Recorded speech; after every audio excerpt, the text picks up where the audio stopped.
இல்ல தேர்தல்னாலே ஒரு பரபரப்பு இருக்கும். ஒவ்வொரு தேர்தலுக்கும் ஒரு சிக்னிஃபிகன்ஸ் இருக்கும். ஒரு முக்கியத்துவம். ஏதாவது ஒரு கருப்பொருள் அல்லது மையப்புள்ளி.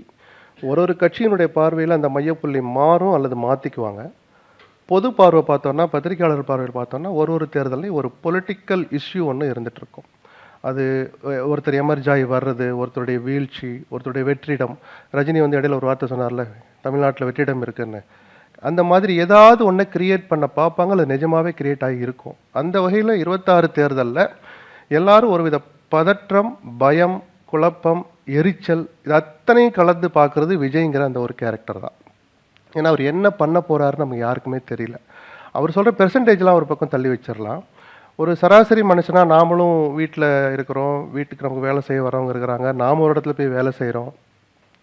10 பேர பார்க்குறோம். ஒரு சராசரி மனுஷனுங்களோட பத்திரிக்கையாளர்கள்ட்ட பல பேர் பேசுவாங்க. நாமளும் எக்ஸ்ட்ரா சில பேர்ட்ட பேசுவோம். இதையெல்லாம் வச்சு பார்த்தா, குறைஞ்சபட்சம் அவரு தான் சந்திக்கப் போகிற முதல் தேர்தல்லேயே இரட்டை சதவிகிதத்தில் வாக்குகளை பெறுவார் அப்படின்னு சொன்னோம். குறைஞ்சதுன்னா 10% எடுத்துக்கலாம். என்னுடைய கணிப்பு அது அளவு போடுறதுக்கெல்லாம் இன்னும் மெஷின்லாம் வரல.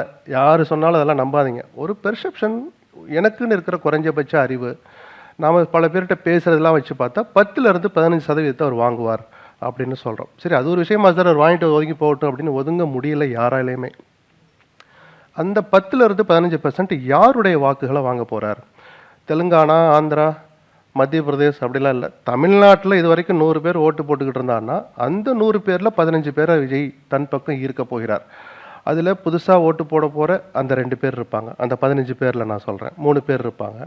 ஏற்கனவே திமுகவுக்கு, அதிமுக ஒரு பொலிட்டிக்கல் இஷ்யூ ஒண்ணு இருந்துட்டு இருக்கும்.